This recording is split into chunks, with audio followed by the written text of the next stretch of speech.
이거 누구 이름이야? 윤이 이름 하윤. 어이? 사라져 버렸네.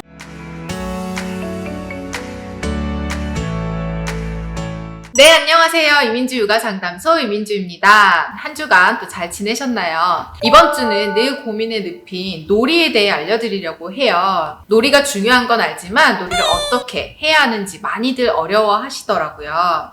놀이를 꼭 해야 하나요? 네, 놀이는 필수입니다. 놀이는 언제부터 할 수 있나요? 아이가 세상에 태어난 그 순간부터 놀이는 시작됩니다. 그렇다면 놀이는 왜 중요한가요?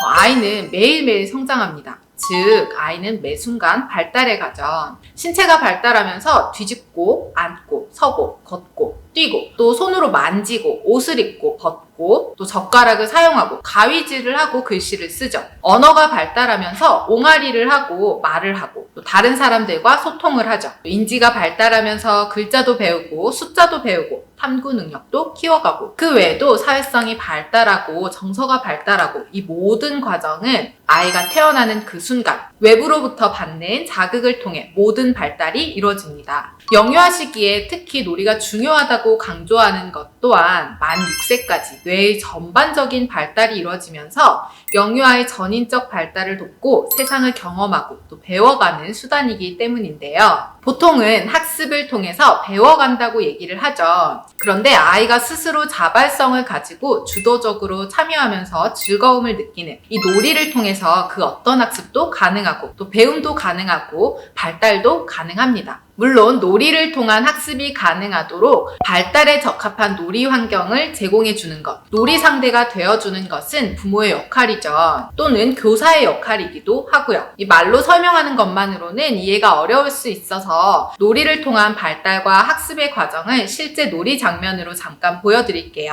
신체 발달을 예로 들어보면 아이들이 식사를 할 때 도구를 사용하지 않고 손으로 먹는다고 고민하시는 분들이 많은데, 도구 사용은 소근육 발달이 능숙해야 도구 사용이 가능해집니다. 놀이 시간에 집게로 송공 옮기는 놀이, 숟가락으로 쌀을 뜨고 담아보는 놀이를 통해서 소근육을 발달시키고, 또 숟가락이나 포크, 젓가락 등 밥을 먹을 때 도구를 사용하는 미세 근육을 단련시켜 주어야 비로소 식사 시간에 손으로 먹던 아이가 도구를 사용해서 먹을 수 있게 됩니다. 이때 놀이를 통하지 않고 밥 먹는 식사 시간에 도구 사용을 훈련시키려고 한다면 아이는 식사 시간이 불편하고 또 지루하고 즐겁지 않은 시간으로 부정적인 인식을 하게 될 거예요. 그래서 숟가락, 포크, 젓가락 사용에 대한 훈련은 놀이 시간에 충분히 시켜주시고, 식사 시간에는 아이가 손으로 먹더라도 즐겁게 식사를 하면서 그 시간을 긍정적으로 인식할 수 있게 해야 합니다. 손으로 먹지 마라, 편식하지 마라, 젓가락은 이렇게 사용하는 거지, 흘리지 않아야지, 내내 이런 말들을 들으면서 먹으면 당연히 식사 시간은 부모에게도 또 아이에게도 즐겁지 않아요. 언어 발달 중에 학습으로 접근을 하는 대표적인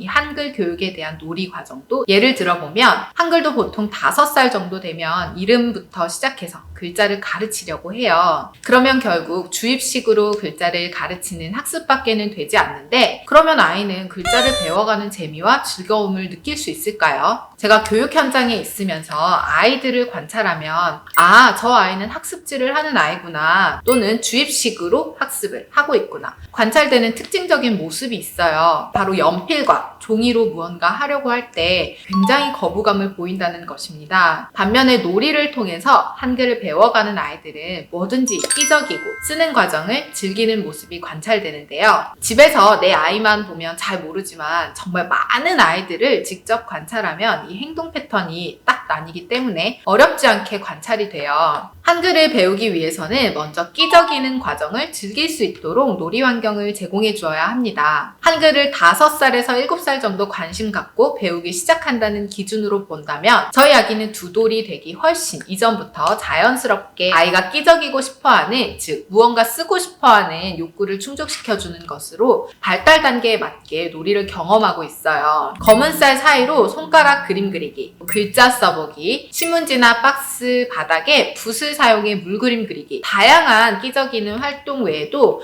영유아기는 우뇌가 발달하는 시기이기 때문에 통글자로 한글을 노출하면서 놀이를 합니다. 낱말카드 낚시놀이, 물감 도장을 찍어서 숨은 글자를 찾아보기, 상자 뚜껑에 쌀을 흔들어 글자 만들기, 그리고 본격적으로 글자에 관심을 가지는 유아기가 되면 박스에 글자를 써서 글자 퍼즐을 직접 만들어보고 낱말을 완성해보는 퍼즐 놀이도 즐길 수 있고, 또 암호를 풀어서 낱말을 완성해보는 암호풀이 놀이도 할 수 있고, 휴지심에 돌돌 말아 글자 써보는 놀이, 이런 놀이 과정을 통해서 처음에 끼적이기 욕구를 마구마구 표현하는 단계에서 점차 글자를 배우고 익히고 쓰는 과정까지 아이 본인이 주도적으로 즐겁게 놀이에 참여하면서 학습해 갈 수 있다는 것입니다. 여러분이 이 역할을 잘해주면 자 앉아봐, 오늘 3장 다 하고 노는 거야, 집중해야지 라는 말은 필요가 없죠. 물론 이렇게 구조적인 학습이 필요한 단계가 있어요. 학교에 갔을 때, 또 아이의 두뇌 발달이 구조적인 학습이 가능할 때, 그때는 또 필요합니다. 하지만 적어도 취약전인 영유아기에는 놀이를 통해서 즐겁게 세상 모든 것을 배워갈 수 있도록 해주어야 합니다. 그런데 놀이가 중요하다는 건 이제 많은 분들이 알고 계신데, 정작 여러 가지 놀이를 시도하려고 해도 아이가 집중을 잘 하지 않는다는 고민이나 놀이를 어떻게 풀어가야 할지 너무 어렵다는 고민들이 참 많더라고요. 맞아요. 아이가 즐겁게 놀이하도록 하기 위해서는 그만큼 부모 역할이 중요해요. 놀이를 준비하는 과정도 중요하고, 또 놀이를 제공하는 환경이나 또 아이의 흥미를 끌어줄 수 있는 상호작용도 결국 여러분의 몫이기 때문에 참 쉬워 보이지만 쉽지 않은 것이 놀이이기도 해요. 한 분 한 분 놀이 코칭을 드리고 싶은 마음이지만 그러지 못하기에 일단 가장 중요한 필수 요소 5가지 역할에 대해 알려드릴게요. 그리고 이 책에 0세부터 만 6세까지 집에서 놀이 전반적인 이론과 아이에게 필요한 발달 영역별 놀이를 신체 발달, 오감 발달, 인지 발달, 언어 발달, 이 4가지 영역으로 나눠서 총 101가지의 놀이를 사진과 함께 담아 놓았는데요. 더도 말고 덜도 말고 하루 한 가지 1일 1놀이 챌린지로 꼭 실천해 볼 수 있길 바라면서, 저도 함께 아이와 실제로 집에서 놀이를 하는 모습들을 민주쌤 육아일기 유튜브 채널과 또 인스타그램에 업로드를 하면서 도장 깨기를 해볼 계획입니다. 작심삼일이라고 혼자 하면 잘 되지 않지만 제가 으쌰으쌰 같이 하면서 꾸준히 아이의 놀이성을 높여줄 수 있도록 도와드릴게요. 자, 그러면 놀이 시 부모 역할 5가지 알려드리도록 할게요. 첫 번째는 놀이 환경을 구성하고 주기적으로 놀잇감을 교체해주세요. 아이가 생활하는 공간이 잘 구성되어 있을 때 아이는 놀이하고 싶은 욕구가 생기고 안전하게 경험하면서 즐거움을 느낄 수 있어요. 그리고 2번째는 놀이를 관찰하여 아이의 수준과 관심사를 파악해주세요. 아이 본인에게 너무 쉽거나 너무 어려운 놀잇감은 흥미를 잃게 만들 수 있으니 아이 발달 수준에 따라서 또 흥미에 따라서 놀잇감을 주기적으로 교체해 주셔야 해요. 그리고 같은 놀이라도 그 안에 사용하는 재료나 주제는 내 아이가 평소 좋아하는 것, 관심사가 어떤 것인지 잘 관찰하고 놀이로 연계해 줄 수 있어야 해요. 3번째는 즐거운 놀이 상대가 되어주세요. 놀이를 하면서 자기 표현을 시도하고 또 타인의 마음에 공감해보고 다양한 역할을 이해하기도 합니다. 그래서 아이가 놀이할 때 상황에 맞게 적절하게 반응해주는 상대 역할이 중요합니다. 이 역할이 잘 이루어질 때 의사소통 기술도 키워줄 수 있고 놀이도 더 확장해 갈 수 있습니다. 자, 4번째는 사용설명서 역할은 하지 마세요. 놀이는 정답이 없습니다. 어떤 놀잇감을 어떤 방식으로 활용을 하든 문제가 되지 않아요. 맞다 틀렸다 이 평가는 주입식 학습이지 절대 놀이가 아니라는 것을 기억해 주시고, 아이 스스로 탐색하고 여러 가지 방법으로 시도하고 또 그 과정에서 즐길 수 있게 해준다면 놀이성과 주도성, 창의성 모두 증진시켜 줄 수 있습니다. 자, 마지막 5번째는 너무 많은 질문이나 말은 삼가주세요. 언어적 자극은 언어 발달에 도움이 되는 것은 맞습니다. 그런데 이 또한 너무 지나치면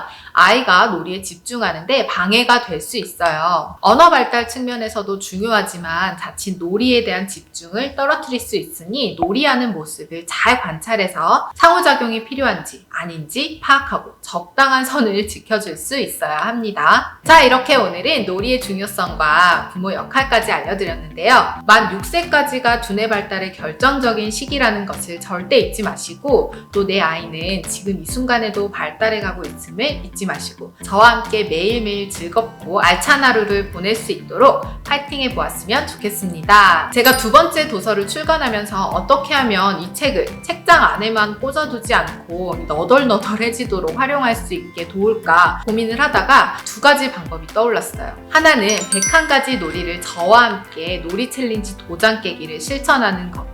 또 한 가지는 실제로 아이와 놀이를 하면서 아마 부딪히는 어려움들이 많으실 거예요. 그래서 제가 직접 놀이 코칭을 개별로 해드리는 것으로 실제로 여러분의 고민을 좀 해소해드리면서 좀 더 놀이를 잘 풀어갈 수 있게 도움을 드리려고 합니다. 놀이 코칭 참여 방법은 이렇게 참고하시고 오늘부터 1일 1놀이 시작해보면서 저는 다음 주에 또 만나요. 안녕!